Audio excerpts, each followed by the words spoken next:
Kita berdoa. Kami bersyukur kepadamu ya Tuhan Allah, karena Engkau memberkati hidup kami hari lepas hari. Dan pada saat ini Tuhan, Engkau masih berkenan atas ibadah kami pada saat ini. Berkatilah hati dan pikiran kami ketika kami akan menerima firman-Mu. Kiranya firman-Mu itu menjadi kebenaran dan penuntun di dalam hidup kami, sehingga hidup kami Tuhan menjadi sesuai dengan apa yang Engkau kehendaki. Terpujilah Engkau ya Tuhan. Di dalam nama Tuhan Yesus kami berdoa. Amin. Saudara-saudari yang dikasihi Tuhan Yesus Kristus, firman Tuhan yang menjadi khotbah pada Minggu Eksaudi ini diambil dari Injil Matius pasalnya yang ke-20 ayat 29 sampai ayatnya yang 34. Saya bacakan untuk kita, mari kita ikuti dalam hati masing-masing. Yesus menyembuhkan 2 orang buta. Dan ketika Yesus dan murid-muridnya keluar dari Yeriko, orang banyak berbondong-bondong mengikuti Dia. Ada 2 orang buta yang duduk di pinggir jalan mendengar bahwa Yesus lewat. Lalu mereka berseru, "Tuhan, Anak Daud, kasihanilah kami." Tetapi orang banyak itu menegur mereka supaya mereka diam. Namun mereka makin keras berseru, katanya, "Tuhan, Anak Daud, kasihanilah kami." Lalu Yesus berhenti dan memanggil mereka. Ia berkata, "Apa yang kamu kehendaki supaya aku perbuat bagimu?" Jawab mereka, "Tuhan, supaya mata kami dapat melihat." Maka tergeraklah hati Yesus oleh belas kasihan. Lalu Ia menjamah mata mereka, dan seketika itu juga mereka melihat, lalu mengikuti Dia. Demikian firman Tuhan. Bapak, Ibu, saudara-saudari yang dikasihi Tuhan Yesus Kristus, kita sudah mendengar cerita firman Tuhan tentang Yesus menyembuhkan 2 orang buta yang berseru-seru memanggil Dia. Cerita ini bermula ketika Yesus keluar dari kota Yeriko dan diikuti oleh orang banyak yang mengikuti Dia secara berbondong-bondong. Kemudian 2 orang buta, pengemis di pinggir jalan, mendengar Dia lewat. Kemudian mereka memanggil Yesus, berseru kepada Yesus dengan mengatakan, "Tuhan, Anak Daud, kasihanilah kami." Tetapi apa yang mereka dapatkan ketika mereka memanggil Yesus, mereka justru dimarahi, ditegur oleh orang banyak yang bersama-sama dengan Yesus pada saat itu dan menyuruh mereka supaya diam. Lalu kedua orang buta itu tidak menjadi diam ketika mereka dimarahi atau ditegur oleh orang-orang banyak pada saat itu. Tetapi apa dikatakan oleh nats kita? Namun mereka semakin kuat, semakin keras berseru kepada Yesus dan mengatakan, "Tuhan, Anak Daud, kasihanilah kami." Seketika itu juga Yesus berhenti dan memanggil mereka, bertanya, "Apa yang engkau inginkan daripada aku?" Lalu mereka mengatakan kerinduan mereka untuk dapat melihat. Lalu Yesus bertindak, melakukan apa yang mereka minta, dan seketika itu juga mereka sembuh. Saudara-saudari yang terkasih, apa yang dapat kita pelajari dan imani dari peristiwa Yesus menyembuhkan 2 orang buta tersebut? Kita dapat melihat betapa Yesus sungguh-sungguh mendengar seruan setiap orang yang percaya kepadanya. Dia bukan saja hanya mendengar, tetapi juga merespon seruan itu. Hal itu lah yang mendorong kita agar mari kita datang berseru kepadanya dalam setiap keadaan kita. Mari kita bawa, mari kita serukan kepada Tuhan Yesus, karena kita yakin Ia mendengar setiap seruan kita. Ada kalanya memang seperti kedua orang buta itu, kita datang karena kerinduan kita, karena kesulitan yang sedang kita hadapi, tetapi justru kedatangan kita semakin mempersulit keadaan kita. Semakin kita datang, kok seolah-olah keadaan terasa semakin sulit. Sama seperti kedua orang buta itu, mereka datang dengan kerinduan mereka, tetapi orang banyak justru memarahi dan menegur mereka. Seolah-olah mereka tidak layak untuk berseru kepada Yesus, yang pada saat itu di tengah-tengah orang banyak, Yesus sedang dipuji-puji, dikagumi. Mereka takjub karena mereka telah melihat pekerjaan Yesus, perbuatan Yesus dalam melakukan mukjizat, dalam menyembuhkan orang-orang yang datang kepadanya. Memang pada saat itu orang buta adalah orang yang status sosialnya sangat rendah di tengah-tengah masyarakat pada saat itu. Bahkan mungkin pada saat ini kita menganggap mereka sepele, mereka tidak layak. Dan itulah juga yang terjadi pada saat itu. Orang banyak itu menganggap mereka tidak layak untuk berseru-seru kepada Yesus yang sedang dipuji-puji oleh orang banyak.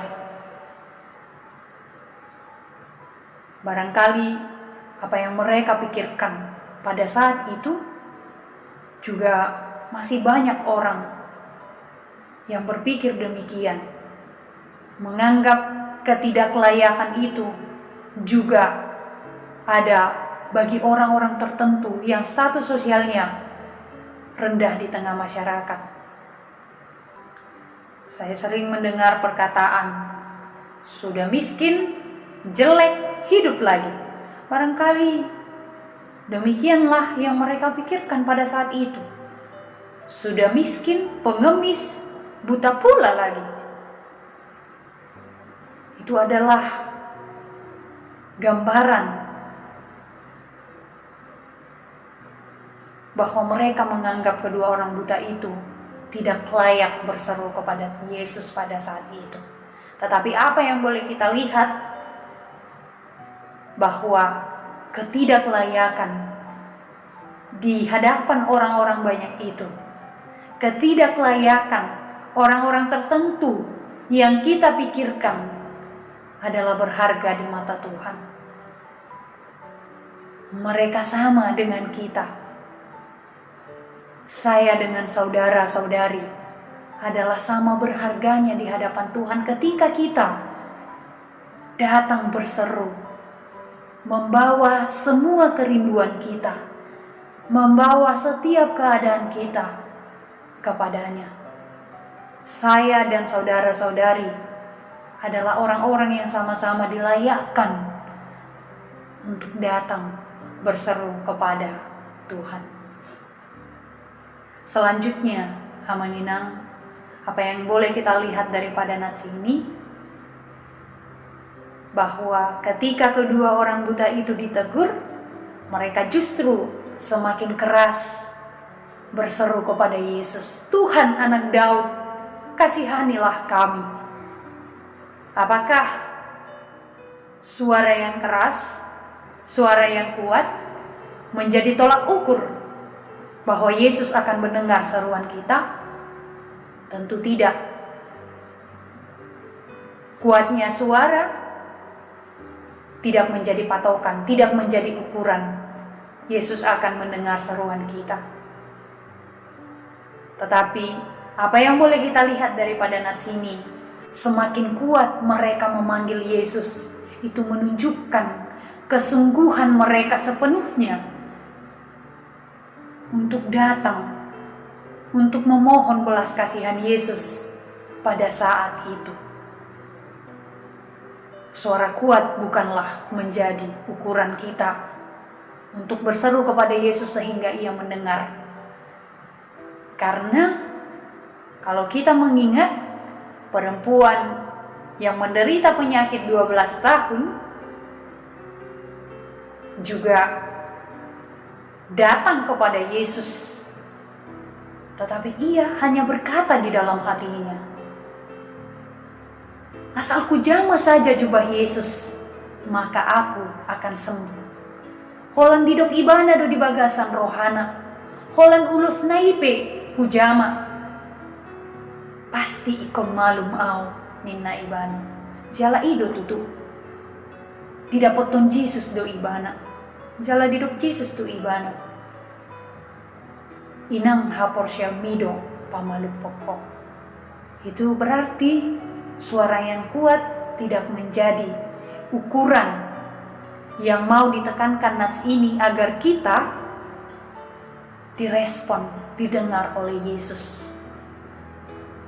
Tetapi kesungguhan, kepercayaan kita sepenuhnya, itulah yang mau ditekankan oleh nats ini ketika kita datang berseru kepada Yesus. Jadi dangalani guguni suara ate amanginang, sama seperti Bunda Teresa katakan juga, ay molonong nga masyatusan hita antara hita tu sesama au dohot amang dohot inang sopola makatay pe nga masyatusan hita holang marsiberenga pe nga buit taat tu si aha lapatan ni i songoni manang turpukon.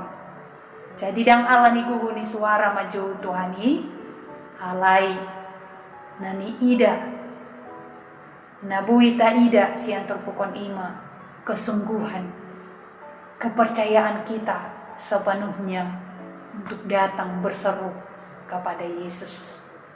Saudara-saudari sekalian, tentu saja seorang yang bersungguh-sungguh, seorang yang percaya tidak hanya dapat ditunjukkan lewat kata-kata dan seruan, tetapi justru juga melalui perbuatan. Orang yang sungguh-sungguh percaya, tentu dia akan mengusahakan apa yang dia percayakan.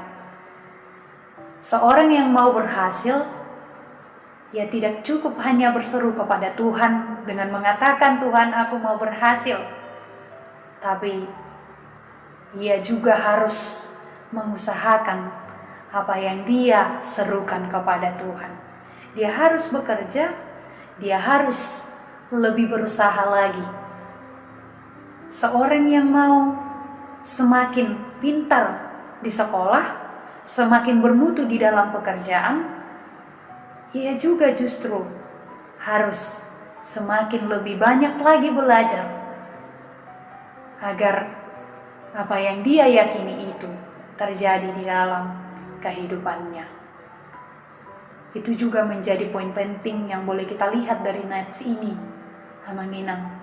Bagaimana kedua orang buta itu tidak hanya meyakini bahwa Yesus dapat menyembuhkan mereka, tetapi keyakinannya itu ditunjukkan dengan usahanya untuk datang, untuk berseru kepada Yesus dengan suara yang lebih kuat lagi. Maka kesungguhan itu juga harus kita tunjukkan lewat perbuatan dan usaha kita. Mari kita doakan apa yang kita telah kerjakan, tetapi apa yang kita doakan juga harus kita kerjakan. Selanjutnya kita dapat melihat bagaimana respon Yesus terhadap kedua orang buta yang sungguh-sungguh datang berseru kepadanya. Dalam nats ini dikatakan, Yesus berhenti, memanggil, dan bertanya kepada mereka, apa yang dapat aku perbuat kepadamu? Lalu kedua orang buta itu menjawab, kami hendak dapat melihat. Lalu tergeraklah hatinya oleh belas kasihan, sehingga ia menjamah kedua mata orang buta itu, dan seketika itu juga mereka sembuh.